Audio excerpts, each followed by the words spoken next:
ఈరోజు మా కువైట్ వాళ్ళ గెస్ట్ హౌస్కి వచ్చామన్నమాట ఎడారిలో. ఇక్కడైతే చలి అయితే బీభత్సంగా ఉంటుంది. ఈళ్ళు చలికాలం వస్తే చాలు ఇక్కడ పరిగెత్తుకుంటూ వస్తారు. చాలా దారుణంగా ఉంటుందన్నమాట. ఇక్కడ ఫుల్ వీడియో అయితే చేస్తున్నాను నేను. గెస్ట్ హౌస్ ఎలా ఉంటుంది లోపల కువైట్ వాళ్ళు ఎలా పిల్లోళ్ళంతా ఎలా ఎంజాయ్ చేస్తూ ఉంటారు.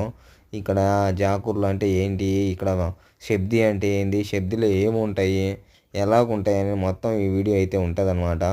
చూసేవాళ్ళు తప్పకుండా స్కిప్ చేయకుండా చూడండి, చాలా బాగుంటుంది. ఈ మొత్తం ఇదే అనమాట గెస్ట్ హౌస్ అంటే ఇలాగ ఉంటాయి. ఇది గేట్ అయితే లాగేసాడు వాడు. వేరే గేట్ నుంచి అయితే వెళ్దాము, ఎంత ట్రై చేసినా రావట్లేదు ఇది. ఇట పెద్ద పెద్ద గేట్లన్నీ ఉంటాయి. ఈడైతే బంగ్లాదేశ్ అతను అయితే ఉన్నాడు కాపలా దీనికైతే.